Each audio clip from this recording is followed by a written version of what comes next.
Welcome again to Cottage Talk. I'm Russ Coleman. Joining me right now is Tony Gold. This is our post-match show of Fulham's 2-1 loss to Newcastle United. During this show, Tony and I will talk about the match. Second half, we'll be focusing on the key moments, first half, second half, and man of the match. The first half of the show, it's really going to be our section I call Cottage Talk talking points. It's basically takeaways from this loss and things for us to discuss. I do want to mention right now to begin the show, if you are a Newcastle United supporter, I just want to get it out of the way. Congratulations on the victory. You did enough to get a win. We're probably not going to talk a lot about your club. This is a Fulham show, so we're going to be focusing a lot on that. I don't want you to be hanging around for an hour waiting for us to talk about Newcastle. This is going to be about Fulham. All right, Tony, welcome back to the show. How you doing? Thanks, Russ. Yep, thanks for having me. Yep, looking forward to getting into this. Okay, and listen, I could not stomach this a few days ago to really talk about it. It's frustrating. It's 4 matches that they've lost now in a row. It's a trend. We're going to talk about in Cottage Talk talking points about the table because it doesn't lie, and that's going to be a little precursor to us talking about it. So for me, and I'll just get us going with my opening thoughts. I'm glad I waited to do a show. I needed to calm down from it because I was very upset coming out of it. I predicted a loss. You predicted a loss. We both predicted the same amount of goals they would lose by. So we kind of got it right in a way, even though the score line was a little bit closer. But it doesn't mean that it's not frustrating. There was an opportunity there. There was an absolute opportunity there, not only to get something from it, maybe more than that. And now we have this 4-match trend of losses, and there are similar themes running through it. Preventable goals, giving up goals late, losing matches late. So this continues to go on, Tony, and I'm disappointed, and there's a lot to get through in this show, but I would just say, I could say missed opportunity, but I predicted this. Yeah, you did, and I predicted a 2-0 defeat. And I think the reality is, Russ, if you're being honest with yourself, it's always a tough ask to go to Newcastle, of course, and get a result, right? But you have to give yourself every chance in order to get a result. And the bottom line is that literally from the first minute, Fulham did not start the game well enough. And I want to talk about the first 6 minutes of that game, which set the tone of what we, saw thereafter. And the reality is, if you are going to give up schoolboy error goals like we did, then the truth is you've got no divine right to win any football match, because you can't do the basics right at this level. You are going to get punished. And we got punished because individuals made horrendous mistakes at crucial times. It's that simple. And you cannot get away with it at this level. Totally agree, Tony. And that will be one of the talking points, which we'll be getting to shortly. I'm glad that you talked about the opening stages, because I've heard this from many Fulham supporters. Fulham started off badly. If you get through the first 20 minutes, then Fulham came into the match. And I get that point. But the thing is, and I know you know this, Fulham were fortunate not to be down a goal or 2 goals before the one that they gave up. They could have been down 3-0 at the half. Let's be honest here. You had Jacob Murphy one-on-one could have scored there. Then you had Voldemont hitting the post. So there were opportunities for it to be worse than it was. Fulham were fortunate to only be down a goal at the half. And to be in that situation, one of the things that stands out to me from this match, before we go through the talking points, I should have added this as a talking point. Fulham are not creating enough goal-scoring opportunities. I keep hearing that they're getting themselves in good places, right? But they're not leading anywhere. It's really a road to nowhere. It's happening over and over again. The broadcasters I had, they were talking about how Fulham looked dangerous. Did they really look dangerous? Because they might have got themselves in some good situations, but they didn't end up threatening the goalkeeper. It happened over and over again. I saw, especially in the second half, there were opportunities there. Nothing came from it, Tony. So again, another trend. Ask yourself, why have Fulham lost 4 on the bounce, as you would say, right? On the trot. Part of it is that they're not creating enough goal-scoring opportunities, Tony. Yep. And I want to go back to that first 6 minutes because, Yeah, like go I ahead. said, that set the trend for the game. So Tete comes back into the side, having not played for a long time. Because he's a yard off the pace, he then makes a stupid tackle, going nowhere, makes a stupid tackle on Gordon, and then he's got a yellow card. So 2 minutes into the game, Tete's now on a yellow card with 88 minutes of the game left to play, right? Yeah. And in the position point. he plays, he's now treading on eggshells. From the free kick that Gordon delivers, to be honest with you, how Walter Maid missed the chance is anybody's guess, because at that point, within 4 minutes, we should have been a goal down, right? He knows it. We know We're it. fortunate. And we were fortunate not to be a goal down. 2 minutes later, 6 minutes into the game, Jacob Murphy, like you said, poor defending from us again, goes through, hits the post, should have scored, right? So within 6 minutes, Fulham should be 2-0 down. And ultimately, on 12 minutes, we then get Raul's chance where, it's a good chance. I think it's a chance he should be taking. He turns and he hits it wide. And then obviously from that point, on 17 minutes, Newcastle were knocking on the door. And then obviously, you cannot excuse what Calvin Bassey does in that moment. That only he will know what's going through his head at that moment when he's got an opportunity to play that ball forward into any channel and he decides to do a Johan Cruyff turn. You just can't make it up, Russ. And yeah, unfortunately, from that moment onwards, as far as I'm concerned, yes, we had an okay spell in the second half, but towards the end of that game and for the majority of that game, Newcastle absolutely battered us. And that's the reality. The reality is that, I've seen, like I said, I mentioned at the beginning of the show, there was still an opportunity there, right? But if you're looking at an overall play, Newcastle United obviously did much more in the match and deserved the victory. But it's just frustrating because, like you said, I just don't think Fulham are creating enough opportunities. And if you add that to the situations that they're putting themselves in, I'm glad that you brought up Tete, because that really affects you the rest of the match. His yellow card affects you the rest of the match. So you have that. Then you have, as you said, the schoolboy errors. All that combined, you're really setting yourself up behind the eight ball. You really are. So Fulham really were struggling partially from those opening moments. I'm glad that you brought that up because it sets everything up for the rest of the game, because you have the Tete situation and you have the opportunities that we just talked about. It's just too bad when you start off like that, then you're playing from behind, you're playing catch up, and then of course they score, and we'll talk about that when we break down the game. But Tony, let's get to talking about these talking points that I have for us. Okay, so let's get to it. I think the first one is just an overall situation that Fulham have right now. The table does not lie, Tony. Okay? You are who you are. It is what it is. I can use any kind of catchphrase you want. They're where they are. This is where they deserve to be. They have not done enough. They've had 4 tough losses in a row. They've been in situations where they could have gotten something out of maybe each and every one of them, but they have not. So now you are where you are, and the teams around them, the teams that you expected them to be lower than them, they're picking up points. So I know, as some might say, it's early in the season, but this is where you are, and you need to take this seriously. I feel strongly that they will not be where they are now, but they have a lot to change. And I know it's funny because I was thinking about this, Tony, and I was going back thinking of some of the situations where Fulham have started slow in seasons past, under Roy one season, under, I think it was Mark Hughes another season, and they figured it out throughout the course of the season. But the problem that Fulham have is the table doesn't lie right now. What the table also shows you is that in the second half of the season, Fulham fade. So that's what's scary about all this. That's the track record. This is where they are.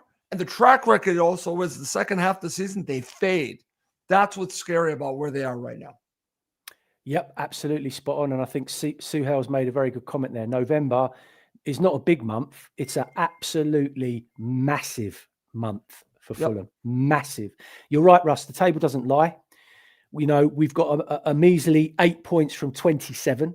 I always say that the first 10 games is a really good representation of, the sort of season that you're you're going to have. The fact of the matter is we've kept 1 clean sheet in 9 games, which is just not good enough. It hasn't improved from last season in any way, shape or form. Defensively, we're still vulnerable. We're still making the same mistakes. We're still being opened up. We're still playing 2 holding central midfield players that offer no protection whatsoever. So I have no idea why Silva continues to bang that drum every single game. He has to start thinking outside the box, and he has to start changing it up and stopping this nonsense with Lukic and Berger, because it's actually killing us. It's not helping us. It's killing us. And look, Russ, the reality is the Wolves game at home next week is absolutely massive. Oh, it's huge. Massive. You cannot underestimate. You have to win it. You have to win it. A draw is rubbish. A draw is no good. We have to win that game, because Nottingham Forest are going to pick up at some point. They are too good not to. They will pick up at some point. West Ham, I think, are terrible. I think they're doomed. I really do. I think they're in a worse position than we are. But honestly, don't forget tomorrow is actually very important as well. But Saturday is massive, massive. Totally agree, Tony. And it's funny, you actually brought us to my next talking point, because I wanted to talk to you about this after watching the match and thinking about it. And you and I talked about this on the preview of this match. A lot would be told to us from that starting 11. Okay, it really would. So before I get your comment on this, talking point is, did Marco Silva set Fulham up to win or to get a draw against Newcastle United? Before we get into it, I just want to share a comment. I saw this from our friend Ben Lawrence, because I think this goes along with our conversation, okay? It says, evening, guys. Why drop Cuenca, who played well against Arsenal? Also, King for Smith Rowe, who only lasted 45 minutes. So I wanted to mention that right now, because I think that goes to this talking point that I wanted to really get to talk to you about. You talked about the situation with Berger and Lukic. I think it was a mistake to play them together. I think it sets you up for what we have seen time and time again. It is just too negative. They're not creating enough opportunities. Yes, I know Lukic scores a goal. And actually, I think Berger had a shot on target for once. But again, they're offering very little. But on top of it, I'm glad that Ben brought this up. What did Jorge Cuenca do to get dropped? Jorge Cuenca played great, but he comes back with Bassi. Unfortunately, Bassi had the 2 mistakes that led to both goals. Again, not really usually what happens with him, but you have to look at that. And then, as you and I also talked about, and Ben brings up, one of the things about the starting 11 that shocked me was Josh King. Josh King played 15 minutes plus stoppage time. What is up with that? I understand getting Emile Smith-Rowe a run out, okay, to start a match. And I kind of got where he was going, probably thinking of what happened last season with Newcastle United. But Josh King offers you so much, Tony.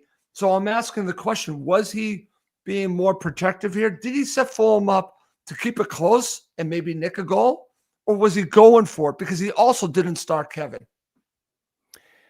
There's a lot to unpick there, Russ. And the truth of the matter is, only Marco Silva will know, what he was trying to achieve and what he was doing and the decisions that he made.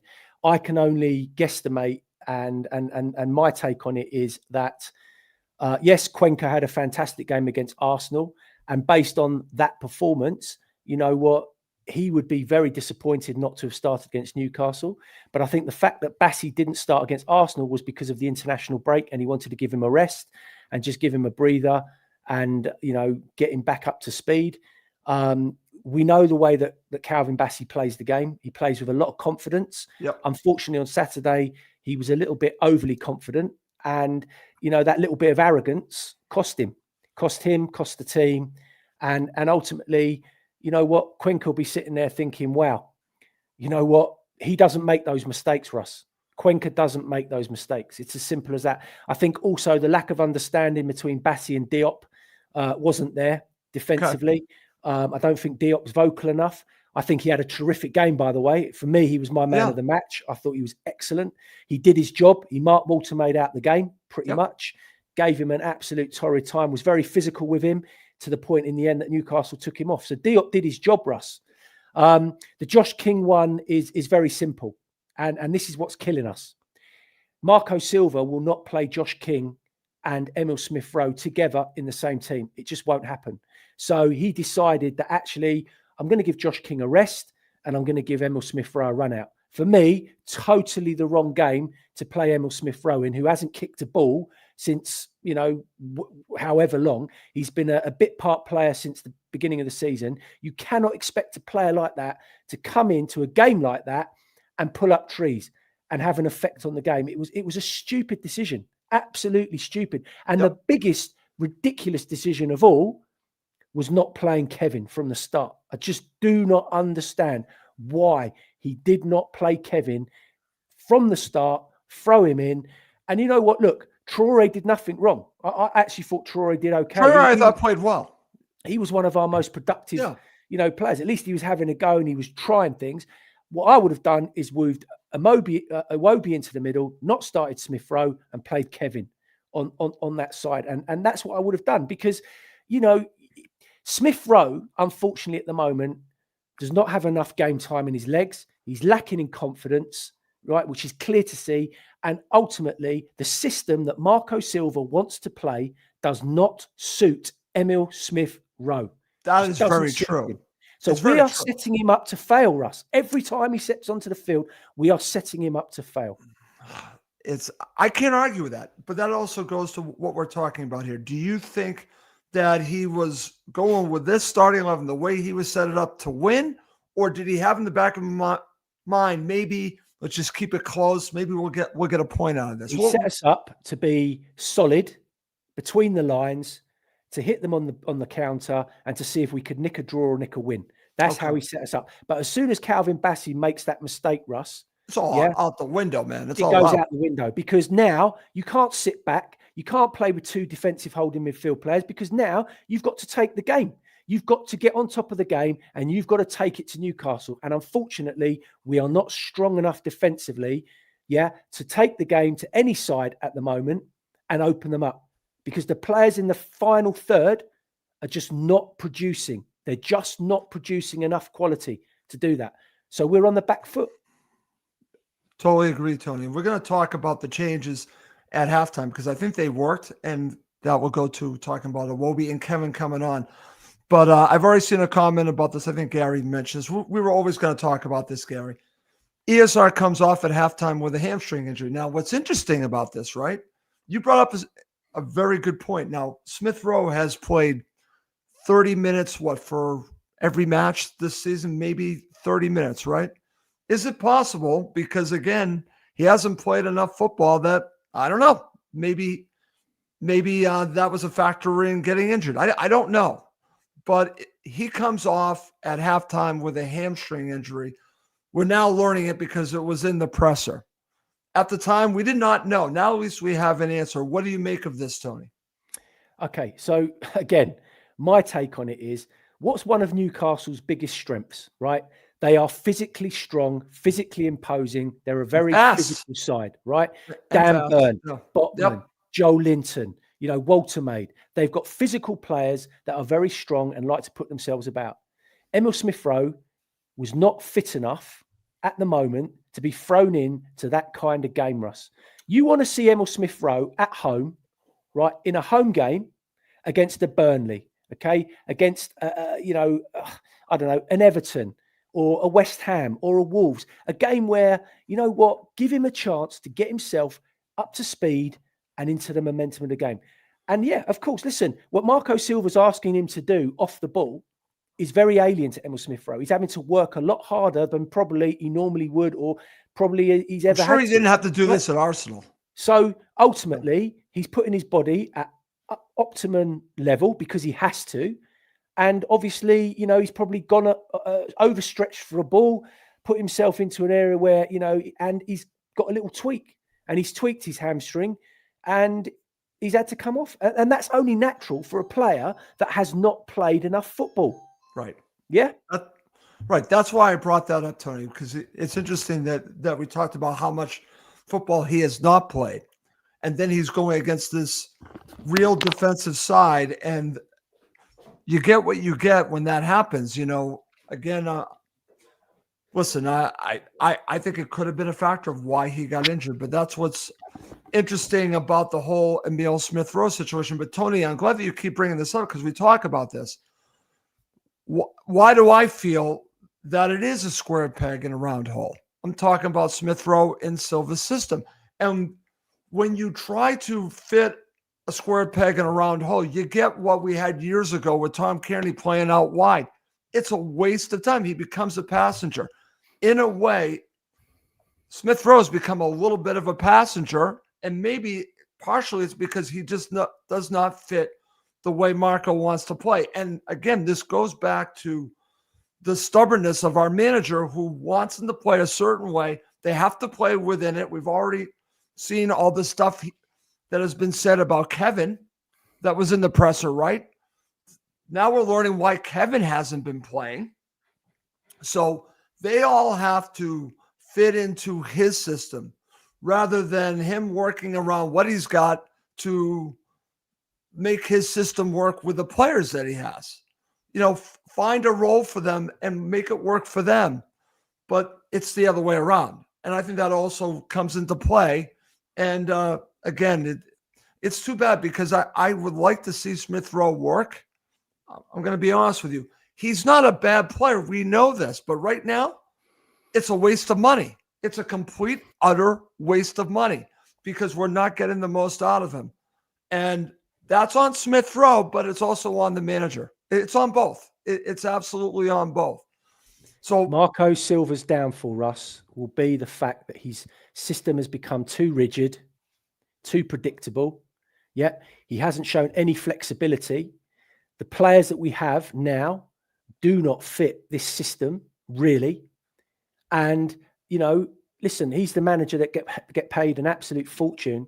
Yeah. And he's got to find a way to change it. The bottom line is we've lost our last 4 games. So something has to give. Something has to change. He can't just keep moving around square pegs in round holes every game.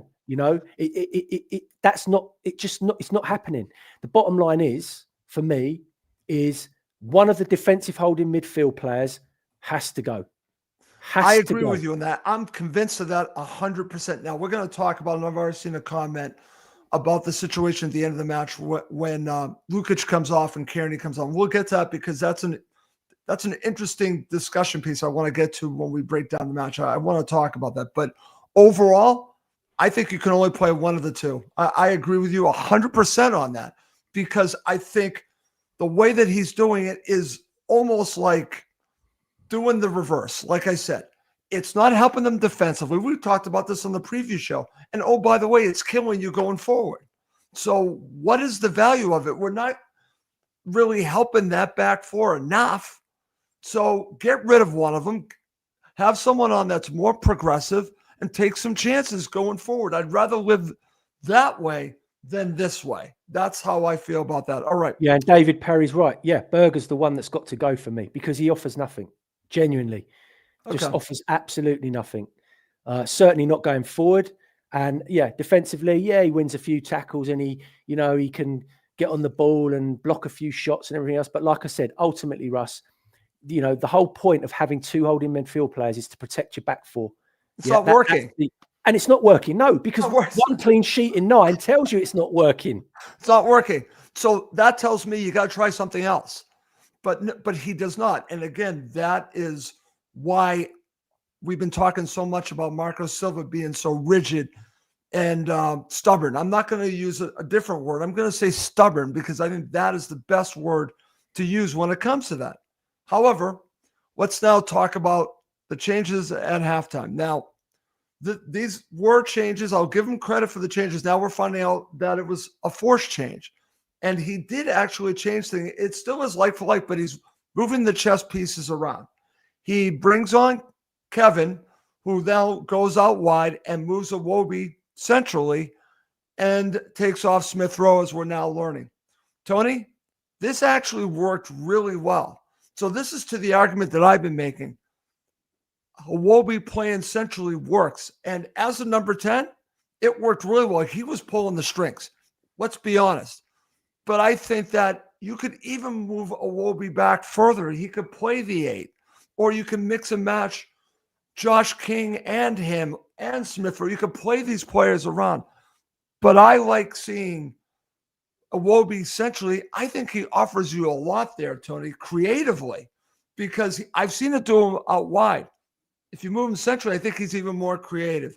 What did you make of the changes? And I also want to talk about what Kevin added, because after watching that performance by Kevin, and again, it's only a half, we've seen some bad moments from him, but I'm also seeing the talent there. There's talent there, undeniable talent, but it needs to be harnessed.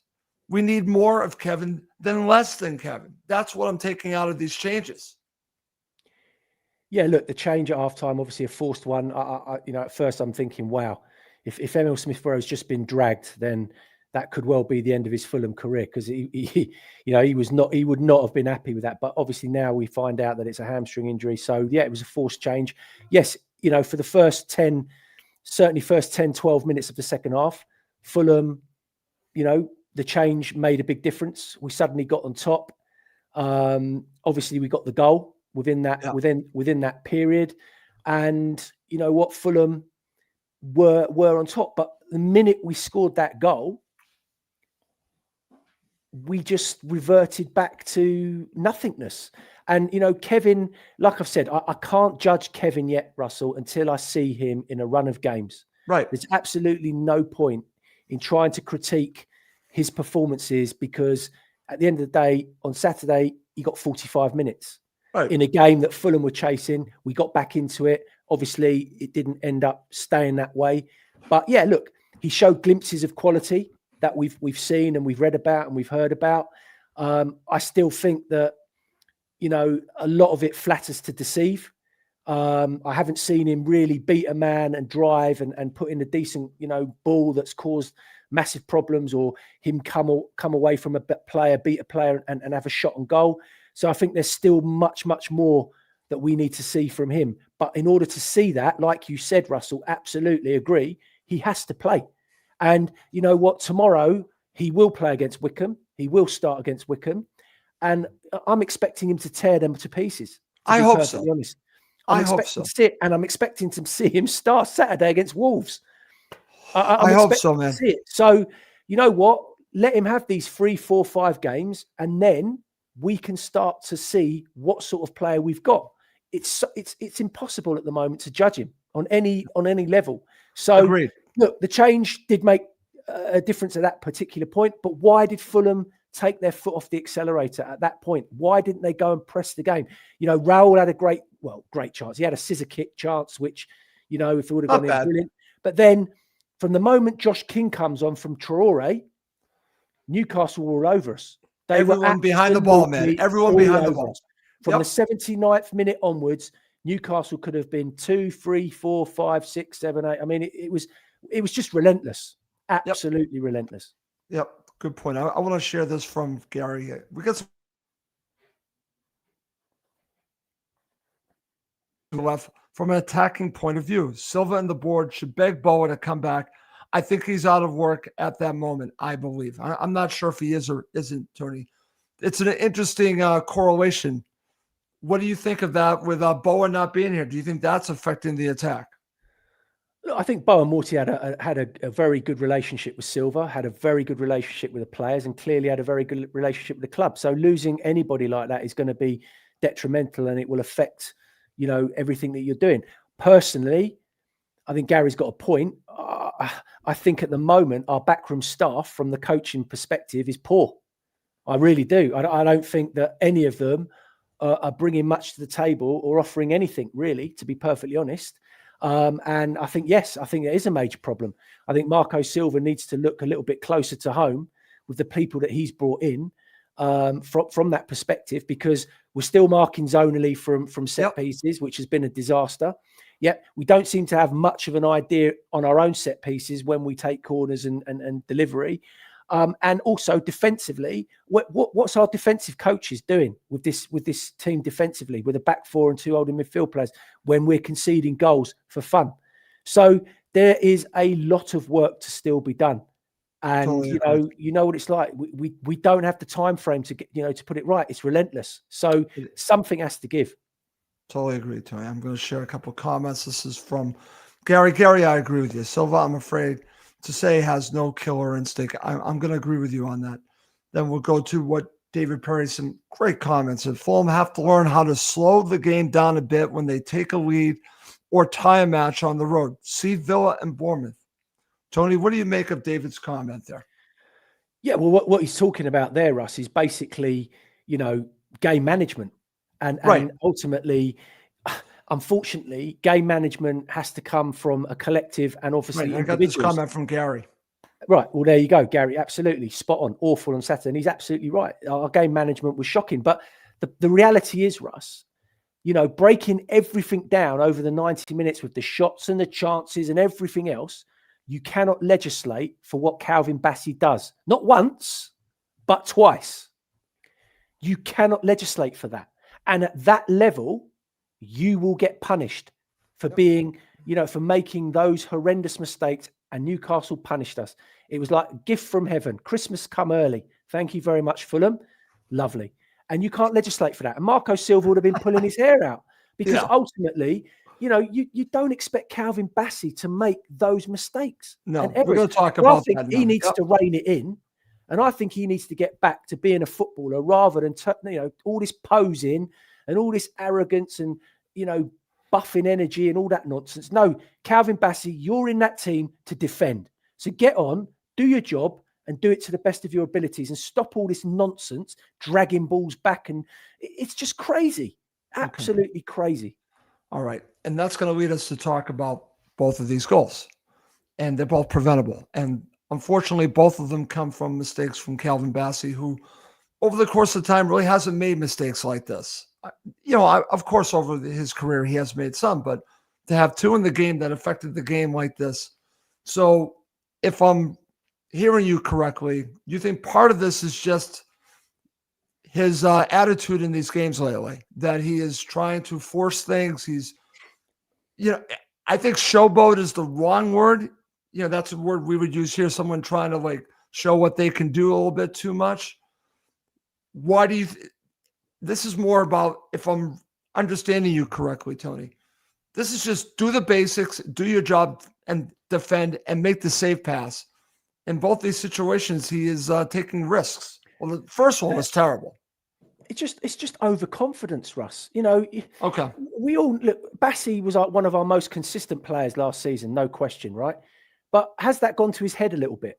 This is what I'm thinking. Why? What on earth is going through your head in that moment when you are receiving that ball? And I think Suhail made a point earlier about he could have passed it backwards to Leno. He could have gone over the top into the channels. He could have done several different things than the decision that he made. And to make that mistake in that area of the pitch, what do you think is going to happen? And look, to be fair, it's a great finish. Don't take anything away from that finish. Murphy, came across it. It was a really good finish. That was a great finish. But he should never have been given that opportunity, Russ, is the bottom line. And I know people are saying, Cuenca should never have been dropped, blah, blah, blah, blah, blah. Cuenca was never going to start because at the end of the day, he's not a starter in Marco Silva's head. The bottom line is But he brought him here. Yeah, he did. But the bottom line is when they're fit and ready, his two centre-halves are Bassey and Anderson, and he's made that very clear. But he was never going to start two left-footed players on Saturday. Okay. That was number one. Bassey was never going to be dropped. And you know what? All Cuenca can do, and what he has done, is every time he stepped onto the pitch and put that Fulham shirt on, he's performed. And I know who I would have in the team, Russ. So I'm going to ask that. I'm glad that you said that. If you were Marco Silva, who would be your left-sided left back? Left-sided center back? Sorry, there's a golden for you. Who would it be? Right now, I'm going with Cuenca. He has not made any mistakes. You're going with Cuenca. I'm going with Cuenca, not because he hasn't made any mistakes, Russ, but in my mind and in my opinion, he's just a better footballer. He's technically better. He's also a good passer of the ball. Correct. His decision-making is sharper. He sees things better. He's just a better footballer. Yeah, he might not be as physical as Calvin Bassey, but you know what? It's not just about physicality. The way the game's played now and the way that Fulham try and play out the back, you need to have players that are comfortable on the ball. Cuenca is comfortable on Very the ball. comfortable. That's a good point. He's also a very good defender. He reads the game very well, as you saw against Arsenal. So, yeah, why not give him a run of games and give him a chance? And you know what, Calvin? Have a bit of a break, get your head right, and go and win your shirt back. That's what my message would be. Well, I will tell you this. I think a lot will show itself out, Tony, when the African Cup of Nations happen, and Jorge Cuenca will get a huge run out of games. In fact, maybe at that point, you're going to see how good Cuenca really is. So for me, I think it's going to play out probably in January and February, and then we'll see what happens when Calvin Bassey comes back. But I'm going to tell you right now, I feel comfortable having Jorge Cuenca in that position while he goes to the African Cup of Nations. Having Chukwueze and Iwobi go is probably going to hurt Fulham more. Yeah, absolutely. Listen, losing Iwobi, it will be a blow. There's no question. The other two, like you said, we haven't seen enough of Chukwueze at the moment to make he hasn't been involved, so we're not really losing anything. We haven't really gained anything yet with him. But Calvin Bassey, give or take, I'm not really bothered, to be perfectly honest. I think, in my mind, Cuenca is a better defender. I think he will prove that over a course of a number of games. But it's not just about Cuenca, Russ. It's about who Cuenca plays alongside. It's about the fullbacks doing their jobs as well. And it's about us defending properly and not making the mistakes. I mean, there was a situation on Saturday where, Jacob Murphy went through one-on-one and should have scored, right? Right. Did you see the shape of our back four at the moment that pass was made by Bruno? It was all over the shop. All over the shop. And that, at the moment, Russell, is our biggest problem. We're not defending well enough as a back four. We are not cohesive enough. And it's causing us big problems. And, I don't see it improving even when Anthony Robinson gets back, because he plays too far up the pitch. He's too keen to gallop forward and get on. And we're still going to have the same problems. I think Sessegnon's done very well, to be honest with you. He's filled that void as best he can. But even he gets caught out of position at times, and was caught out of position a number of times on Saturday. Yeah. It's a big problem. It is, Tony. Very good stuff. All right. Coming up next, Tony and I are going to break down the match, talk about the first and second half. We'll also quickly talk about the starting 11. And to end the show, we're going to talk a little bit about this huge match against Wickham. Okay, Tony, you and I were talking about this before the match, that a lot would tell us about the starting 11. We kind of already talked about it. Anything else you want to talk about in regards to the starting 11? No, I think we've covered pretty much all the bases. Like I said, I was disappointed not to see Kevin start, because I thought it was a good opportunity for him to come in. Look, we talked about it, in the pre-match show about Traore possibly playing because his pace would cause Dan Burn problems, and to be fair, it did. We talked about Diop coming in because he could do a man-to-man job on Watermaid, which he did. But I think what we were thinking is we didn't think for 1 minute that Josh King wouldn't start the game, Russ. No. And, the way that he's been playing and the impact that he's been having on the games recently, that was the surprise decision for me on the day. It was for me too, and I'll try to explain why. Josh King has done nothing to be dropped too, by the way. We haven't said that. And the one thing that I love about Josh King is that the way he plays affects the players around him. He is really the most offensive player out there that is trying to make things happen for everyone, including Raul, the wingers and everything. He is working his socks off. So you're taking that away, which also goes to what I was talking about before, Tony. I think starting Smith Rowe has also something to do with playing Newcastle. I think he went with Smith Rowe to potentially have, I thought, Josh King come on for 30 minutes and impact it the other way around. But I had a feeling that the way he was doing it was more to do with trying to keep it close in the first half. And that all goes out the window when you give up the goal. I think the plan was to get to halftime, get to 60 minutes on, and then bring him on. Well, everything changed, of course, when you have the Smith Rowe injury. I don't know why he came on in the 75th minute.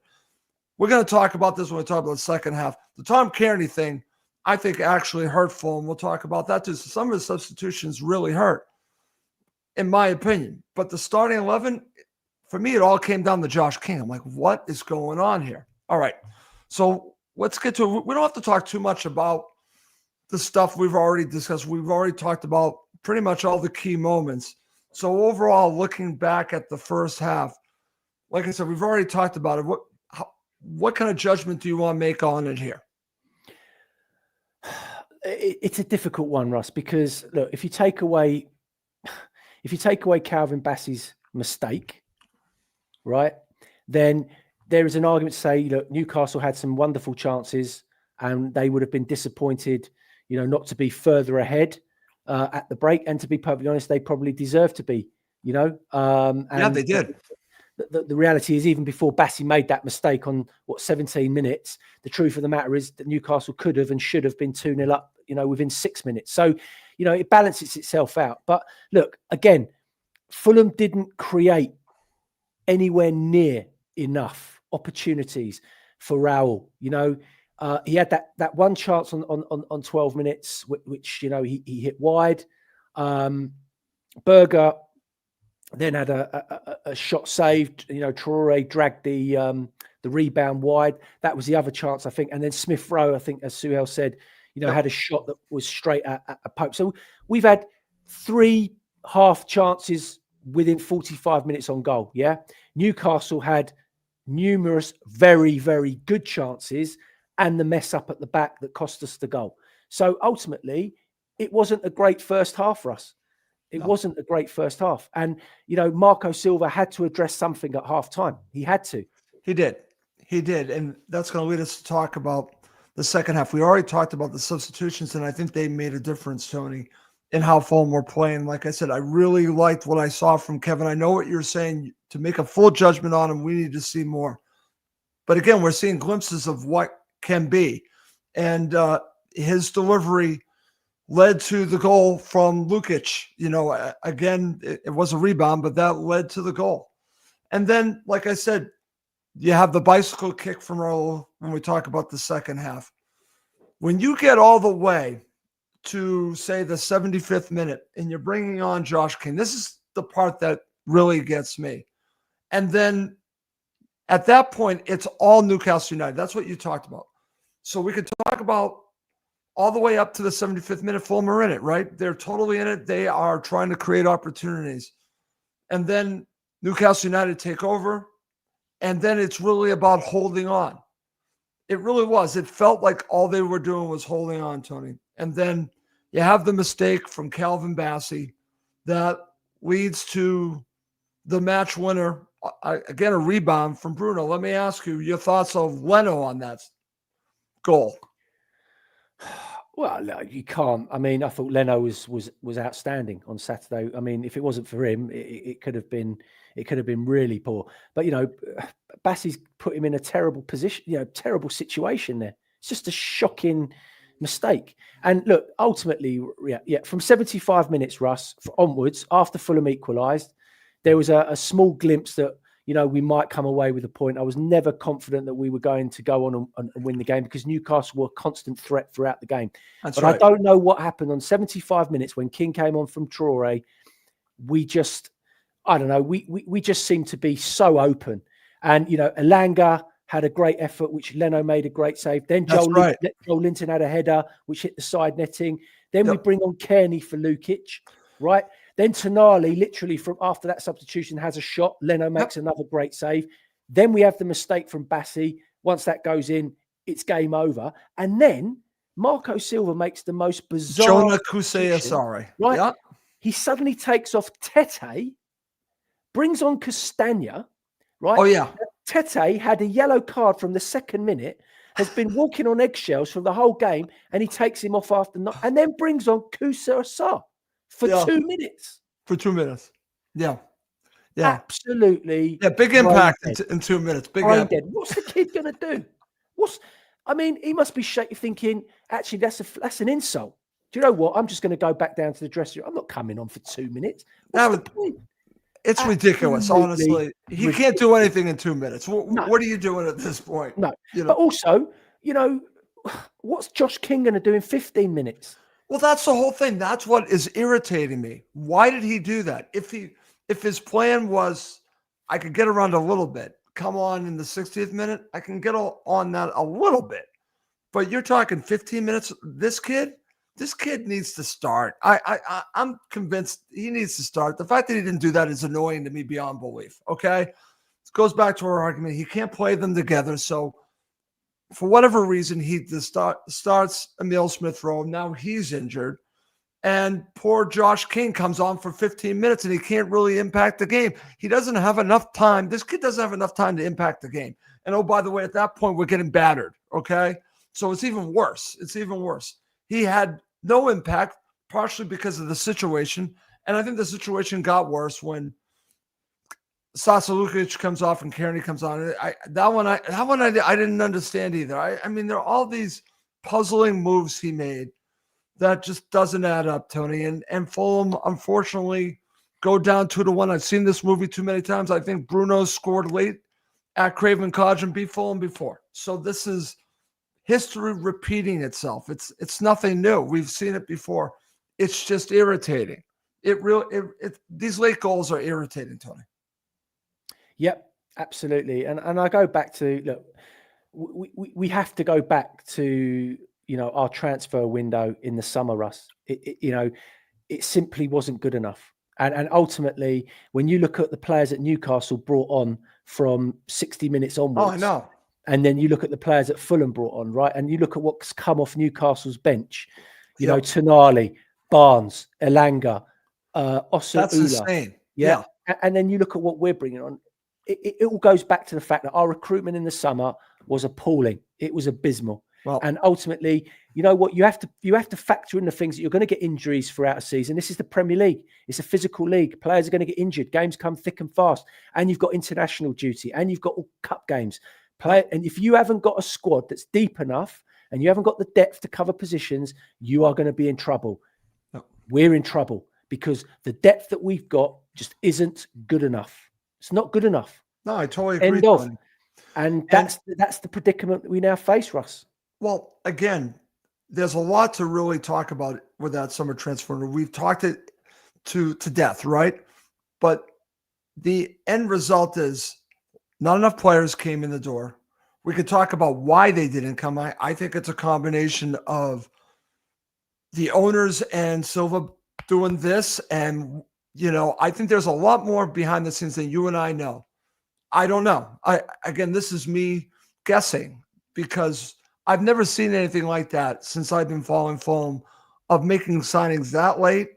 I mean, that was really crazy to me. Even for them, that was a precedent that I've never seen. So that tells me something else might be going on behind the scenes between the Khans and Silva. Is it about the contract? I don't know, but it certainly makes me think it might have something to do with the contract, and maybe they didn't want to invest in this guy because he wasn't signing a new deal. I don't know anything. I'm just throwing it out there. This is just my opinion. These are the things I was thinking about. I don't know about his contract situation if they talked all the summer. I don't know. But it just seems, I was just asking myself, why? Why did they not bring in players? Was it out of spite because they did not want to give this guy what he wanted? I don't know. I was thinking it, though. I was thinking, could it be something like that? Do we want to invest in a guy who has 1 year left on his contract? I don't know. But I was definitely thinking that. I'm not saying that's it. I don't have any proof of that. I'm just saying, I'm just throwing it out there because that's what I was thinking, Tony. Yeah, no, and we you're right, Russ. We don't know what goes on. We don't know behind the scenes. The club's very quiet about a lot of things. There's no transparency really with the supporters. They're always left guessing. We've got a director of football that's completely and utterly, vacant from his position, or appears to be vacant from his position. So, you can't blame fans for having this constant doubt and constant sort of disconnection from certain things, because that's the way we're treated. There's Right. no, and so yeah, it's very frustrating. And look, football is a game of opinions. We all know Yep. that, and every Fulham fan will have one, and every Fulham fan will see things differently and have an opinion, and that's fine. Ultimately, it doesn't matter what you or I think, Russ, or what we feel. Ultimately, Marco Silva is the man that's paid to make the big decisions. Right. And at this moment in time, where we are after 9 games, he's not making the right decisions, and he's failing in his job. Right. And he needs to change it very quickly. And he needs to get, the supporters are becoming disgruntled because they're seeing the same record every single week. It's the same thing. Right, Tony. But you know what irritates me? And I said this, and again, Jack Kelly and I went back and forth. And Jack, I wasn't meaning for you at all. You do a wonderful job of covering Fulham. Okay, you really do. You're a one-man journalist crew locally, as we would say, a beat reporter here in America. That's what Jack does. But Jack can't do it alone. I'm talking about the broadcast media do not do even a little to talk about Fulham. They're going to do it now because Fulham have lost 4 in a row, and they'll put Marco under pressure. Where are you a month ago when things are going on? They're covering Arsenal. They're covering Liverpool. This is what frustrates me. The Khans and Marco have been under no pressure. Well, they might be under a little pressure now just because of the losses. That's not right to me, because they're supposed to, over here, the way the media works, or supposedly work, is that they represent the fans' voice, right? We are. You, me, the other podcast, Jack Kelly, we're representing the fans, but we need help. Well, we're going to get it now, but it should have been there a month ago. I'm sorry. This is just my own pet peeve with the way the media covers Fulham, which is just crap-ass poor, except for Jack Kelly. I will say that. It is so poor because they could help us be a voice to put pressure under the Khans and also for Marco Silva. But they're not there. They're worried about the bigger teams because they mean more, right? F that. And that's why I'm going to go on this show and I'm going to blast them and I'm going to blast the team when I feel it's needed. They deserve it right now. Everyone deserves it. The Khans, the manager, and the media. They all deserve it. Sorry, I had to get that off my chest. No, listen, it's. I feel your frustration, Russ. I really do. And ultimately, look, we're not established enough. No one cares about Fulham Football Club other than the supporters. Is the honest truth. Because we're not this big catch. We're not this big talking point. We would be if we were second in the table right now. Everyone would be talking about us. But you're right. At the bottom line is that we are, fourth from bottom. Yeah. So now we'll be talked about. We're in a dogfight, and we will be talked about, but for all the wrong reasons, Russ. That's right. The point. And you know what? What I realised today is, didn't Juventus just sack their manager today? I did not know that. Yeah, I think Juventus sacked their manager. So, watch this space very, very carefully because anything could happen in the next, week and a bit. You never know. But like I said, ultimately, Marco Silva needs to get his house in order now, and he needs to show what he's worth as a manager. He's up against it for the first time really in 5 years at Fulham, and we're going to see what he's made of. We're going to see if he's this so-called genius that we all talk about, because football's easy when you're winning, Russ. Football's a very easy game when it's all going well and it's all going smoothly. It's not so easy when you're up against it and you're experiencing disappointment every week. And you know what? Let's see what Marco Silva's got. Let's see what he's about. Okay. Interesting stuff. So as you're saying that, Juventus sacked their manager, Igor Tudor, if I'm saying that right. So who knows? I'm just going to say it. I don't know. We shall see. Anyways, Tony, man of the match. I think you already said that your man of the match was Diop, right? Yeah, absolutely. I thought he was outstanding Saturday. Honestly, I think he did his job to the T, and that's all you can ask for the man. He beat Walter Made up, beat him up every time he got the ball. He was on him like glue. Stopped him being a threat, stopped him being a danger, other than the first 4 minutes when he had that shot and effort. But other than that, he did an excellent job. And for me, Issa Diop. Okay. I get that. What about, I know you talked a little bit about Ryan having some moments, but I thought Ryan was good in this match. I was thinking about Ryan Sessegnon. Yeah, that's a good. I mean, if it's a fair shout, he didn't do anything, wrong. Like I said, the only thing with Ryan sometimes is positionally he gets caught, Okay. and he got caught a couple of times on Saturday. But you know what? You like this one? Yeah, I'll tell you what. The way I feel at the moment, I'd fly him back. Oh, wow. And that's saying something. Whoa. No, I'm only joking, Russ. I wouldn't. But yeah, look, I mean, yeah, there was a few players that, I thought Traore did okay, to be fair. I know he's not everyone's cup of tea, but I thought actually, you know what? He went about his job. He tried hard. But yeah, as I said, for me, the standout has to be, and Leno obviously did very well as well. Yeah. Made some very big saves and critical saves, but it's difficult to pick a man of match when you've lost the game. I know. I kind of don't like doing it. I probably shouldn't have done it. So, very interesting stuff. All right, Tony. We're going to end the show by talking about the Carabao Cup match against Wickham. And you and I have already talked about how massive this is. Right now, this is what Fulham have to play for, a potential cup run. This is legitimate. What do you make of this? Yeah, look, I think we've got to keep everything in perspective. It's a big game, obviously, for two reasons. Number one, they win it, they're into a quarter-final.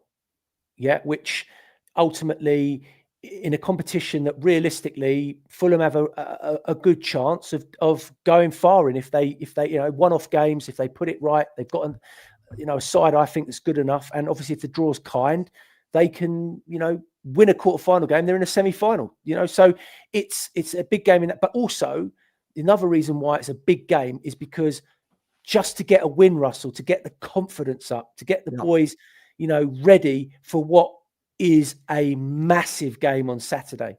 Can you imagine going into Saturday not getting a result tomorrow? Oh. Can you imagine it? It would be catastrophic. So they have to get a result tomorrow, right? They have to get a result tomorrow. And for those reasons, it's that simple. So I agree with you 100%. You're going to remember this. I can't remember who the side was, but I believe it was the year Fulham got relegated, if I remember correctly. I think it was an FA Cup match. Do you remember who that was against that Fulham lost at Craven Cottage? When was that, Russ? Sorry? I believe it was the year Fulham got relegated. And if I remember correctly, Hugo Rodiega was crying after it or something like that. Can't remember. Yeah, no, there was I know I'm not making this up. But anyways, regardless, this match is massive for morale. They need a win. They need a win. 100%. Yeah, 100%. They totally need a win, and that's what it's down to me. And a lot of players have a chance to. There it is, Oldham. It was Oldham. Oh, good shout, Gary. Yep, good shout. That was Oldham. Yeah. Oh, that was terrible. That was terrible. Okay, it was Oldham. Thank you, Gary, for that. I was racking my brain trying to think of who it was. But this is massive, but I think it's an opportunity that can be a springboard. Like you said, quarterfinal, that's a good thing with a chance to do something. And then it could help them moving forward. So I think it's massive. Anyways, Tony, let's wrap the show. Let's wrap it all up. Any final thoughts before we go? Well, final thoughts, Russ. Obviously, they're lucky they've got a game tomorrow because they can go out there and as you say, rectify, what happened Saturday. Then obviously, like Suhail's already, alluded to, November is a huge month for this football club, Russell. And ultimately, it starts with Wolves. We have to have a clean slate. Wolverhampton Wanderers has to be 3 points on Saturday because after that, we go to Everton, which isn't going to be easy. Then we've got Sunderland at home, who are absolutely flying at the moment, flying. And then we go to Tottenham, and we know, we don't. So it's a massive month. And then after Tottenham, it's Man City. So it's November has to be a minimum 7 points. Has to be. Yep. Has to be. And that's it. There's no other. There's no other way of dressing it up, unfortunately. They've given themselves a mountain to climb, but it starts with a good performance tomorrow, get the result, and then it's a result against Wolves on Saturday. I'm glad that Gary brought this up. Yes, playing against Woodrow and Grimmer. And Gary, I don't think bringing back Pereira is the answer. And I know you're saying that just to get it, Tony, but I love it. Thank you. Thank you. But my final thoughts are, listen, and I went on a little bit of a rant because it's something that's been bothering me, all right? Really been bothering me is that I've been doing this show for a very long time now, Tony.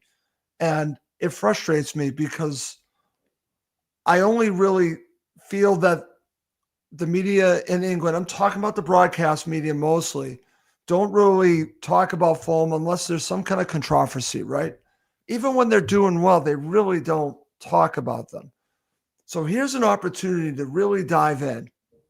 I'm talking about before this loss, before a couple of losses, even with everything over the summer. Crickets, nothing. It's very frustrating. And it goes back to one of the reasons why I continue to do Cottage Talk, because someone has to do it. The other podcasts, we all need to do it because they're not doing it. And it's very frustrating. After 4 losses, where's the talk? We're giving it to you. But someone else should be providing it too. And shame on them. And that's how I'm going to end this show. All right. Well, that's going to do it for this episode of Cottage Talk. He's Tony Gold. I'm Russ Coleman. Thank you as always for watching and listening to Cottage Talk, part of the Talk Sport Fan Network.